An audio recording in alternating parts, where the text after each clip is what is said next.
esta ocasión vamos a tratar un tema bastante interesante.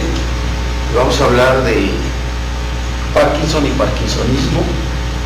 Sabemos que el parkinsonismo es el término dado a un grupo de condiciones que presentan síntomas de tipo Parkinson, como temblor, rigidez de los músculos y lentitud del movimiento, que también llamamos braquinesia.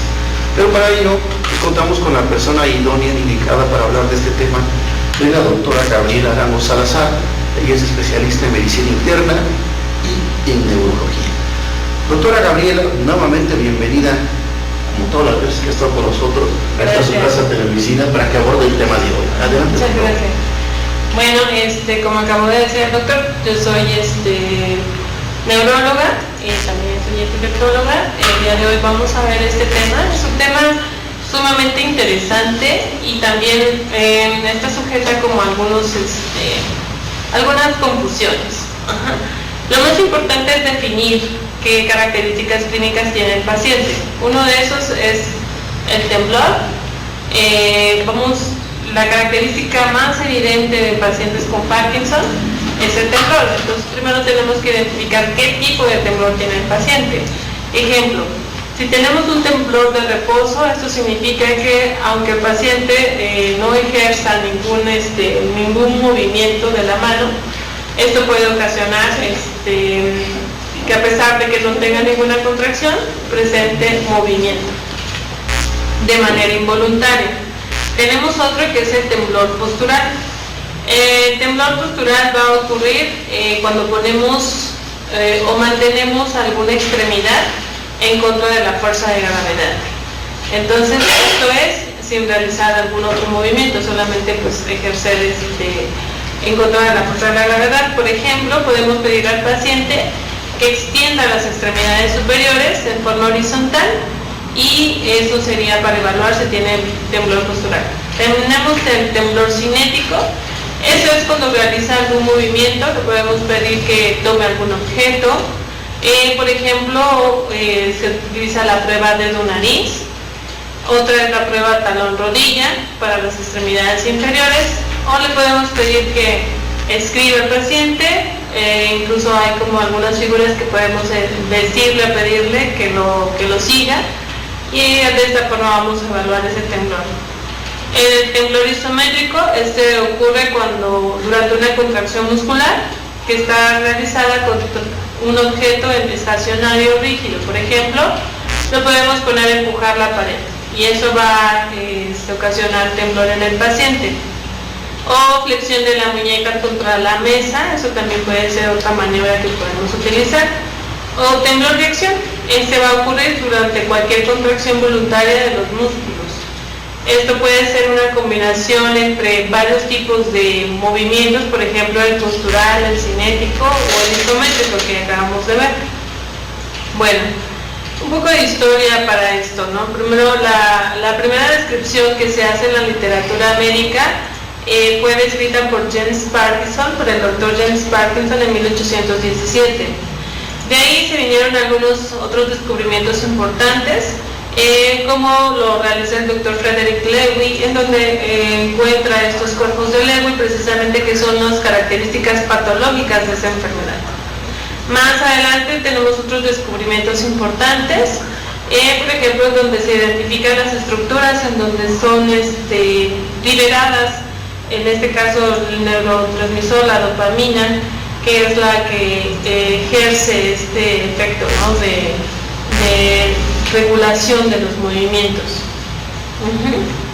Bueno, posteriormente tenemos otros descubrimientos, como los que les acabo de decir, lo que realizan esos científicos, que incluso fue premio Nobel de Fisiología en el año 2000, y fue realizado por Arvid Carlsson, Paul Rinkart y Eric Campbell. Estos científicos descubrieron que la transducción de señal en el sistema nervioso central estaba a cargo y regulado por la dopamina en el caso de la enfermedad de Parkinson. Esto, viendo también parte de la historia, la encefalitis letárgica es una historia realmente interesante. Este personaje hace una descripción importante de pacientes después de la guerra civil que se realiza en España. Bueno, ahí hubo una pandemia de influenza, del virus de la influenza. Posteriormente presentan manifestaciones clínicas parecidas a la enfermedad de Parkinson, ¿no? Entonces estos pacientes habían tenido fiebre, cuadros de faringitis, confusión, letargia, y tienen algo que se llama oftalmoplegia, somnolencia y cambios del estado mental. Entonces, da manifestaciones parecidas a enfermedad de Parkinson, por lo tanto lo podemos denominar parkinsonismo, que es parecido a enfermedad de Parkinson, diferente del mecanismo por el cual se le produce. Entonces, estos pacientes tenían 3 patrones característicos: uno que era somnolencia, acompañada de oftalmoplegia; otro que era hipercinético, que tenían un movimiento realmente rápido; el otro es el amiostático asinético. Estas eran las características que presentaban estos pacientes. Es interesante ver, incluso yo les recomiendo ver la película de Despertar, se llama, en donde se describe todas estas características que tenían los pacientes, y que con el descubrimiento del medicamento de la levodopa se dio un cambio, un giro importante al tratamiento de esta patología. Entonces, en forma tardía, pues tenían parkinsonismo caracterizado por la disinesia, pacientes en máscara, temblor de reposo, y se denominó parkinsonismo posencefálico. Ok, bueno, pues aquí fue cuando se presenta la pandemia por el virus de la influenza. Y bueno, ahora vamos a empezar ya con las características clínicas. Ustedes saben, anteriormente se decía que era la triada característica. Podemos decir que principalmente son estas 4 características: temblor, y va a ser un temblor de reposo; rigidez; bradicinesia; y anormalidades en la postura. Estas son manifestaciones principalmente motoras. Ok, ahora lo que vamos a ver, bueno, el síndrome clínico de parkinsonismo. Entonces hay una asociación que consiste en una degeneración de la pars compacta, se llama, de la sustancia negra o nigra, que está en el mesencéfalo. Y en este sitio es en donde se encontraron los cuerpos de Lewy. Hay varias estructuras en las cuales se han encontrado estos cuerpos de Lewy, sobre todo los que se encargan de regular los movimientos, que son estructuras extrapiramidales. Bueno, en forma general vamos a ver un poco de enfermedad de Parkinson.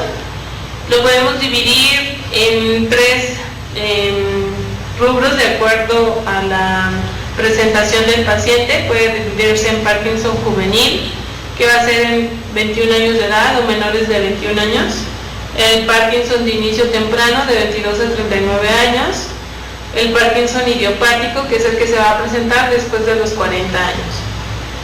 Entonces, en este grupo de pacientes, principalmente, pues de forma general se dice menos de 40 años, pero principalmente cuando es inicio juvenil o inicio temprano, tenemos que considerar cuestiones de tipo genético.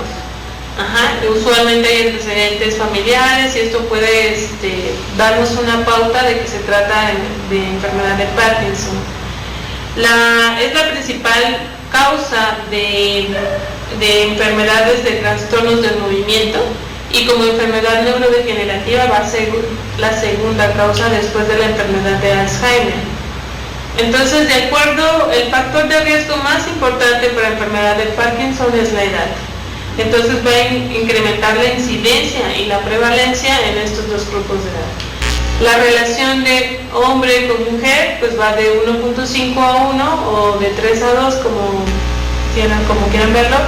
Es la relación que hay, es un poquito más frecuente en los hombres. ¿Cuál es la fisiopatología?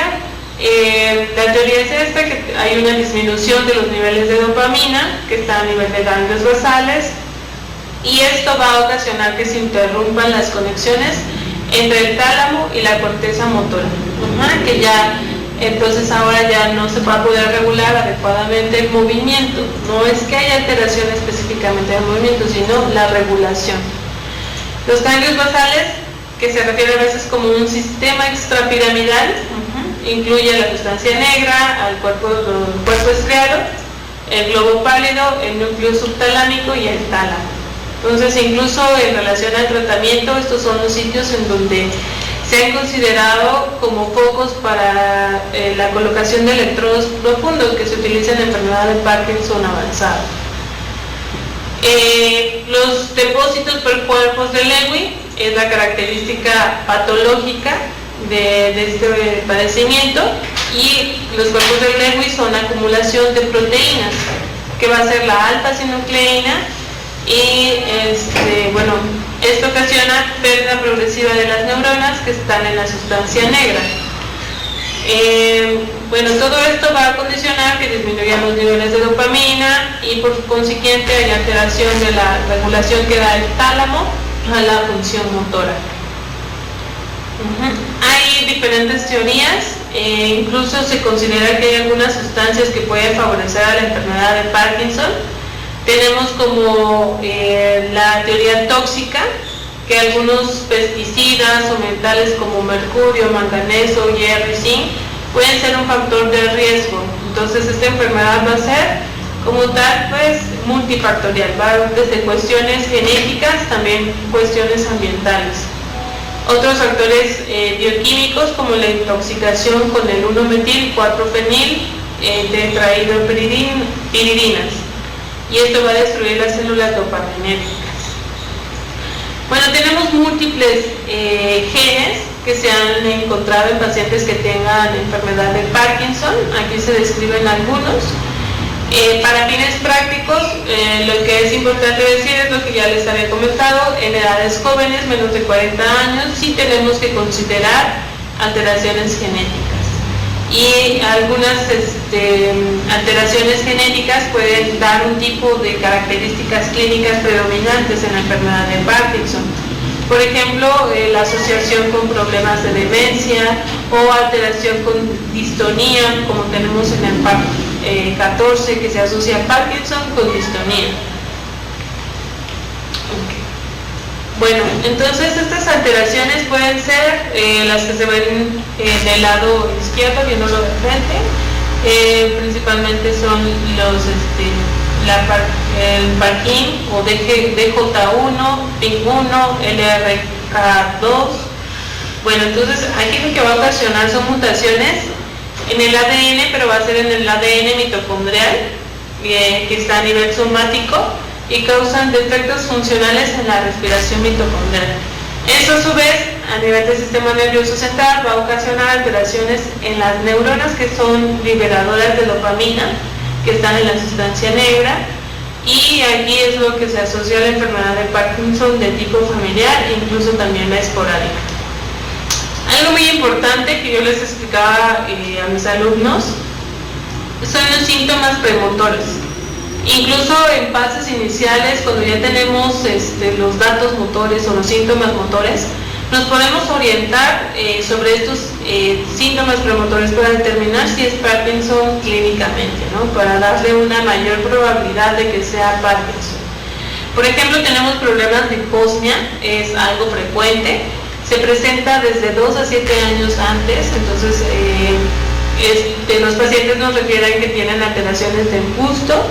La alteración o la estructura anatómica que está afectada se considera el bulbo olfatorio, el núcleo olfatorio anterior o incluso la corteza perineal de la amígdala.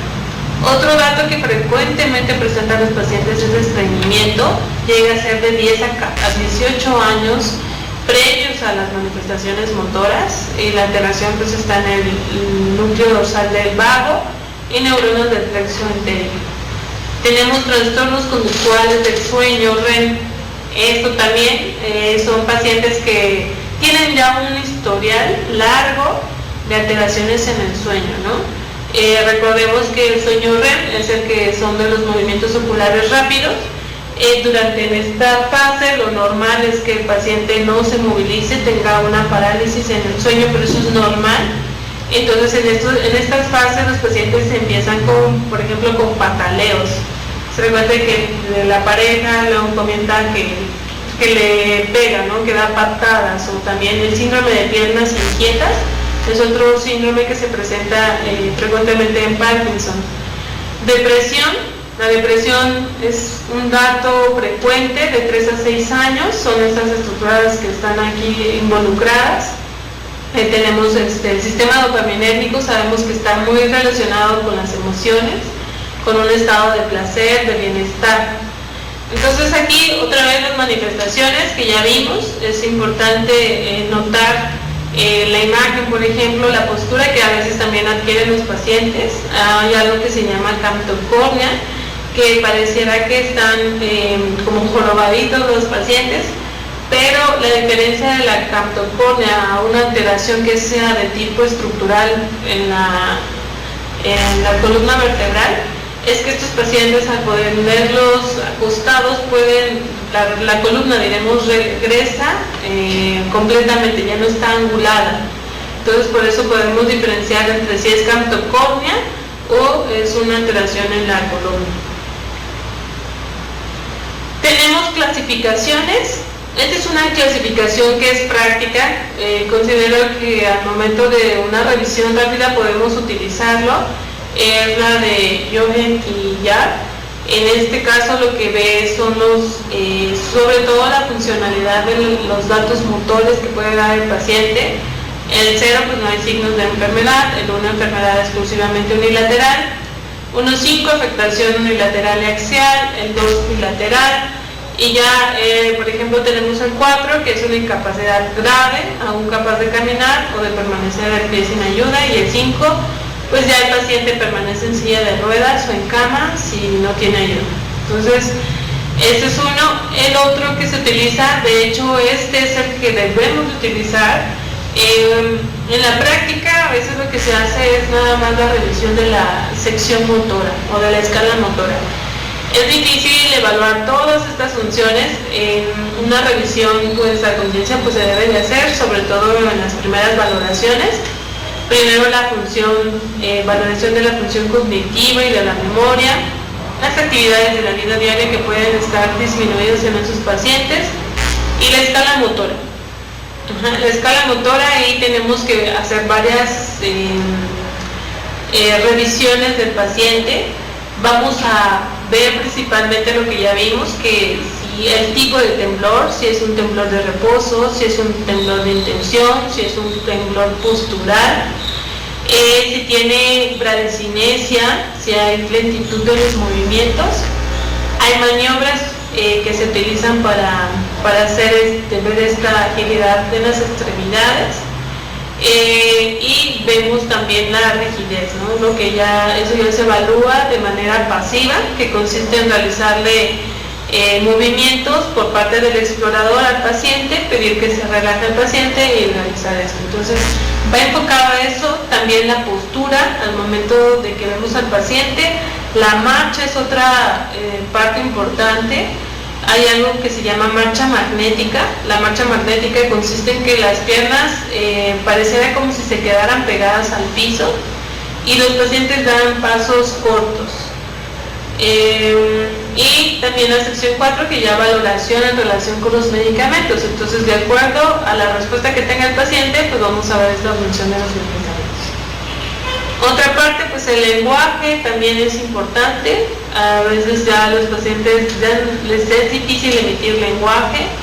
La expresión facial, sabemos que incluso se dice que se enmáscara la forma en que se ven pacientes como si estuvieran muy serios, no sonríen. Entonces esta expresión facial va cambiando, incluso eso también nos podría como que ayudar. Aquí se ve lo del temblor de reposo. Vamos a evaluar tanto la cabeza como las extremidades. Los pacientes a veces también tienen una flexión de la cabeza con los movimientos. Y bueno, esto se los comenté de manera general. La estabilidad postural también es otra parte importante, ¿no? Y las posturas que adquieren los pacientes.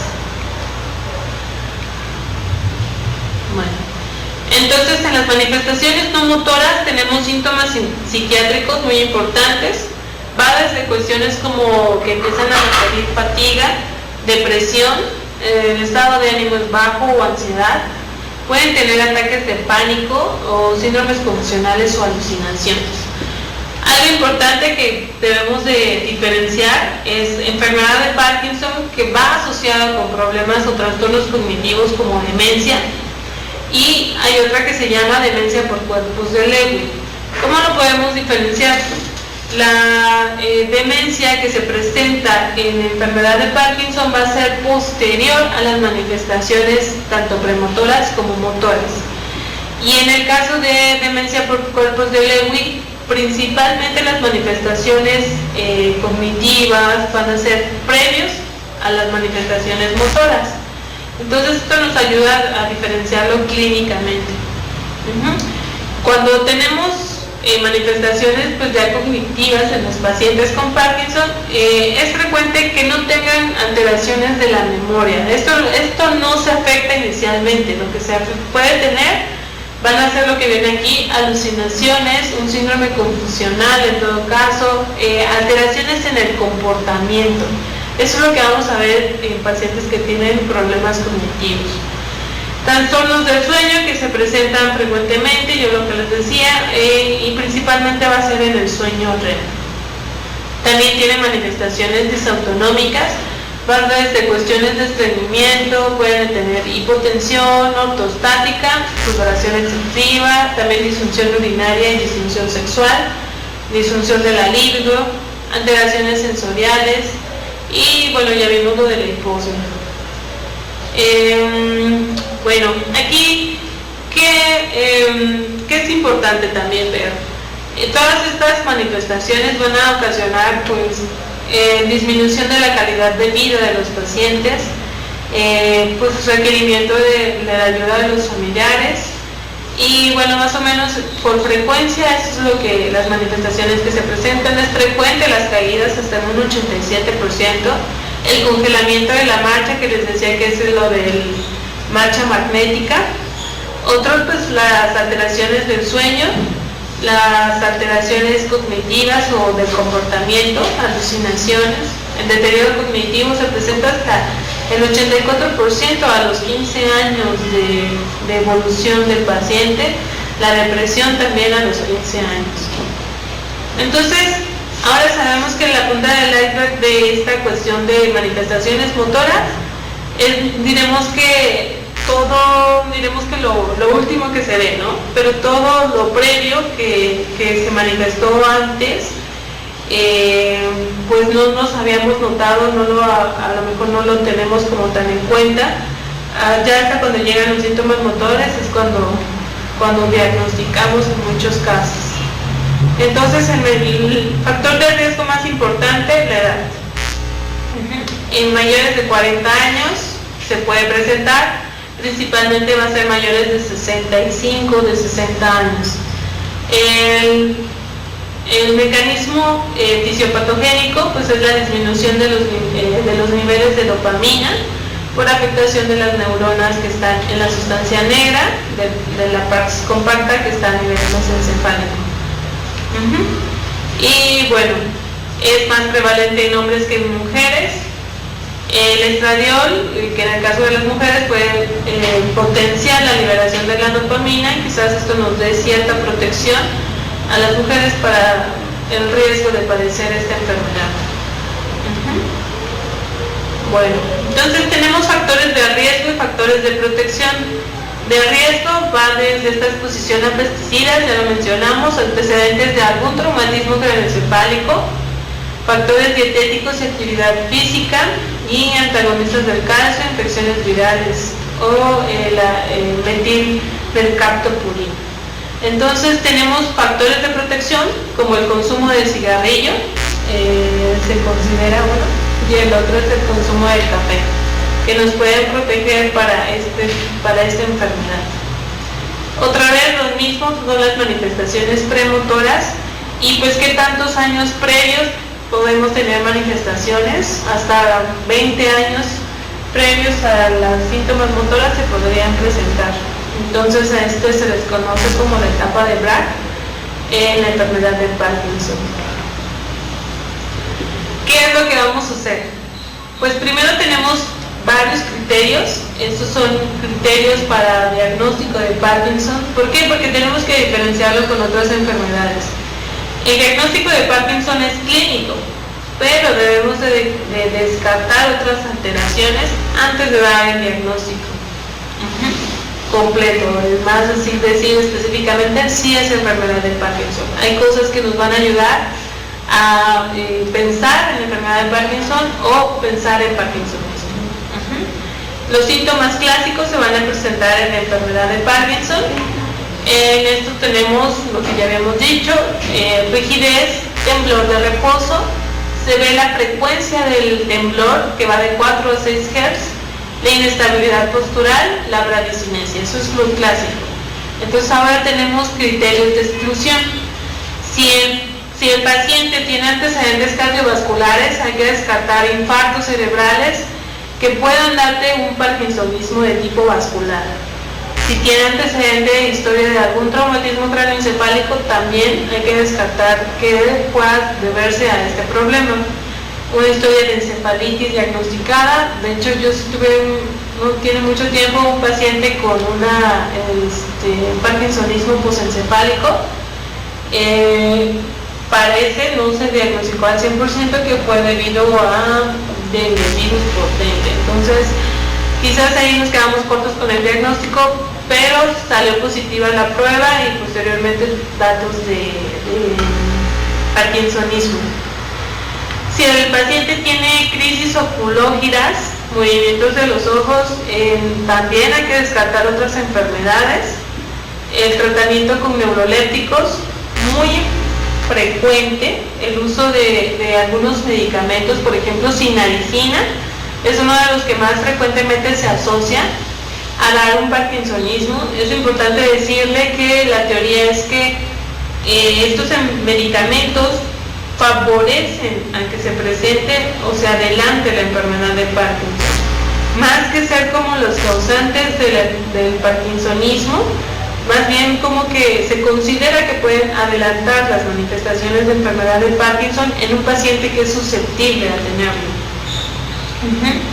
Si tiene la progresión de la enfermedad es lenta o diremos que remite esta progresión de la enfermedad, hay que considerar otros diagnósticos.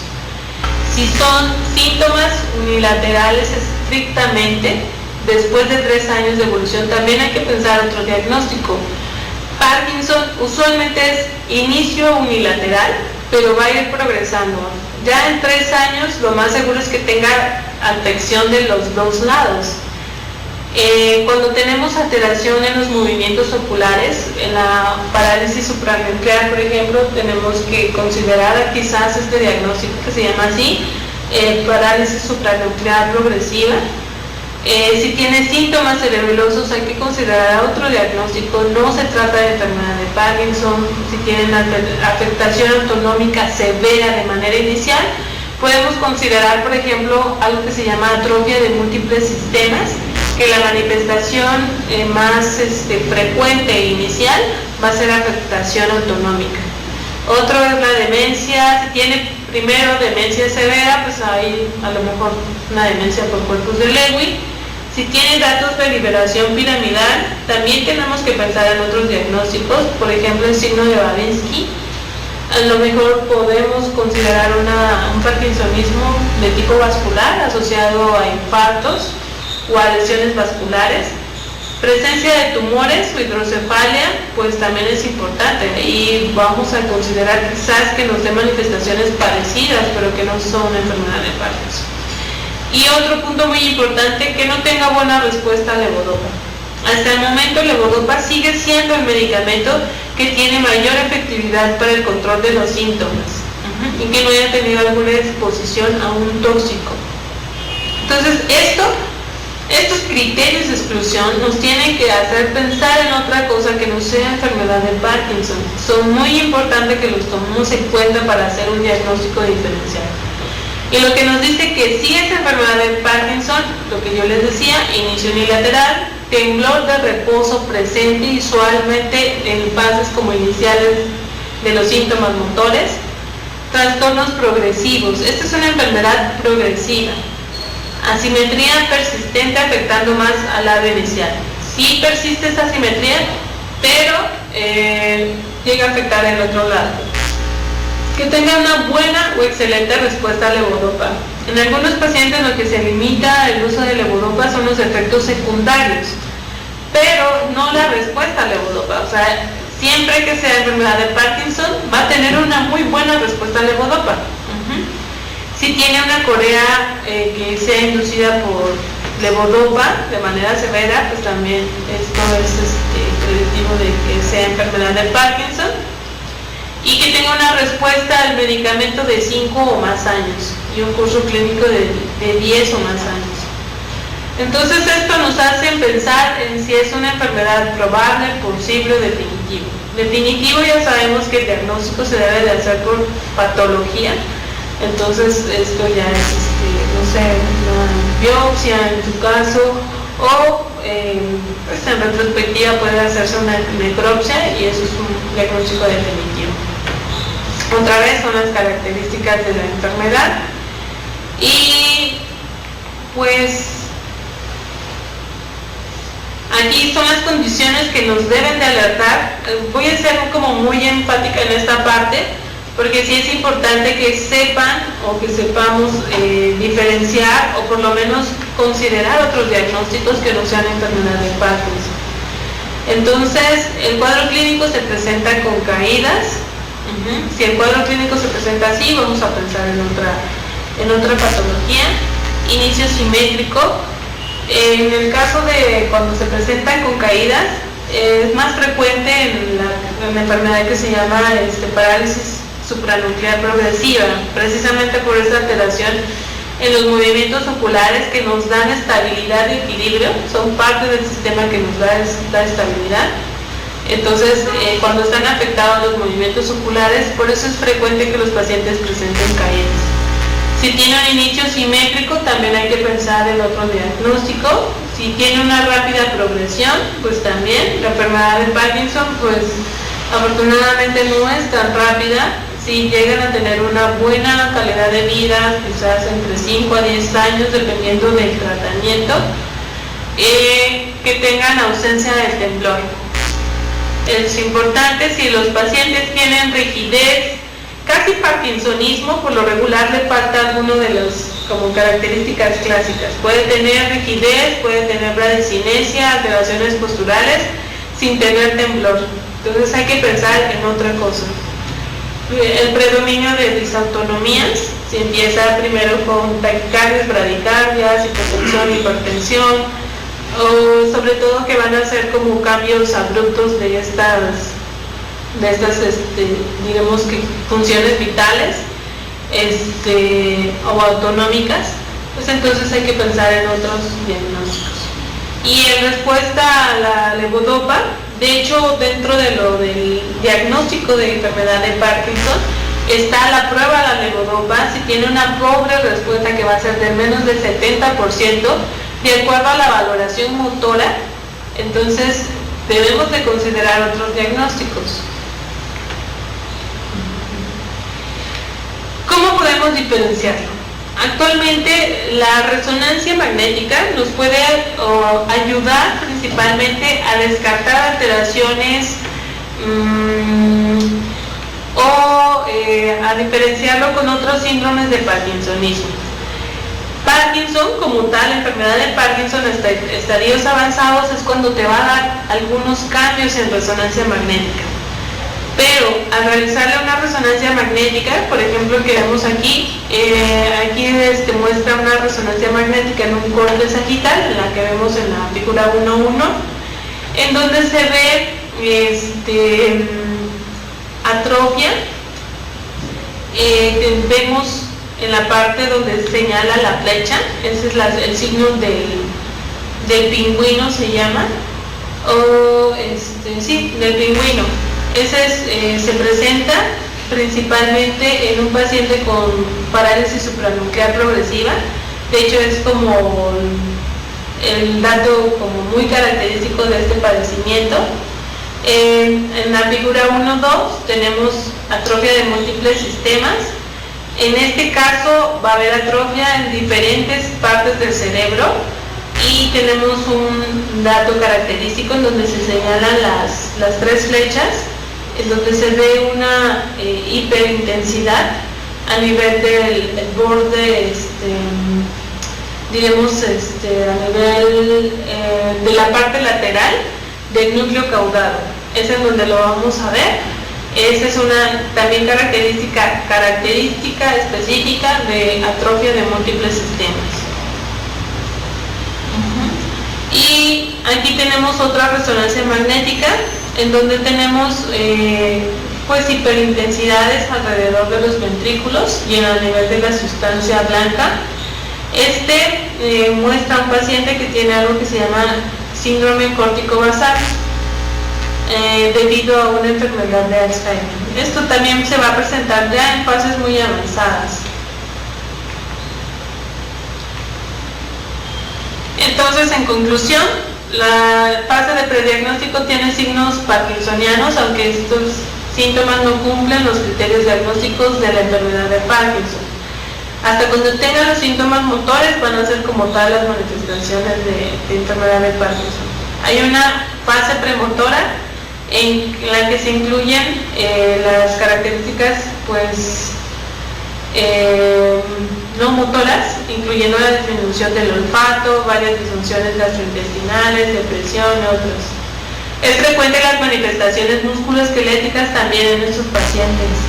Y en la fase preclínica, cambios fisiológicos que pueden dar o pueden ser detectados por técnicas de biomarcadores cuando son características clínicas insuficientes. Actualmente el diagnóstico como tal de enfermedad de Parkinson sí lo podemos hacer por imagen, se hace en tomografías por emisión de positrones con marcadores especiales, en donde podemos saber cambios principalmente en la sustancia negra que ya habíamos visto, el de la pars compacta.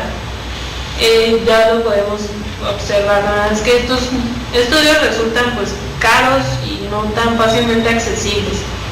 Los pacientes prefisiológicos son aquellos que no tienen evidencia de enfermedad de Parkinson, pero poseen una mutación genética. Quizás en estos pacientes serían los que tienen antecedentes de enfermedad de Parkinson en pacientes jóvenes. Entonces, en forma general, ahora ya englobamos que tenemos características clínicas clásicas de enfermedad de Parkinson, podemos complementarlo para diferenciar con un estudio de imagen. El estudio que se hace principalmente pues, va a ser la resonancia magnética, nos puede sugerir diagnósticos diferenciales. Y bueno, ahora vamos esta es una forma de hacer la prueba diagnóstica del levodopa. Aquí primero se da un medicamento para lo de las náuseas y el vómito, que es domperidona, a dosis de 20 miligramos cada 8 horas, por lo menos 24 horas, antes de iniciar el reto del colevodopa. Entonces, con esto disminuimos los efectos secundarios y podemos darle entonces una tableta de levodopa de 250 miligramos sobre 25 de carbidopa y vamos a hacer una evaluación basal, o sea, antes de iniciar o darle el medicamento, se hace una evaluación basal y posteriormente se hacen las evaluaciones post el medicamento y la escala que se utiliza es la de UPDRS. Por convención se considera una prueba aguda de levodopa como positiva cuando se logra una reducción de por lo menos el 30% en la puntuación de la parte motora. Si los pacientes mejoran en un 30%, se considera que es una prueba positiva para levodopa y un factor más para considerar enfermedad de Parkinson. Y bueno, aquí vamos a verlo solamente en forma general. El tratamiento pues de elección sigue siendo la levodopa, hay diferentes formas de administración. Tenemos también agonistas dopaminérgicos o inhibidores de la monoamino oxidasa, que son los medicamentos que se utilizan actualmente de manera inicial. Entonces, para fines prácticos son las características clínicas lo que más me importaba aquí de esta presentación y ya no sé, igual a lo mejor después podemos ver el tratamiento más específico, pero lo importante es sospecharlo. Y bueno, por mi parte sería todo. Que estén bien, hasta luego. Buenas tardes, doctor. Ya sabes, un placer tenerla acá. Gracias, doctor. Y próximamente nos veremos. Sí, gracias. Hasta luego.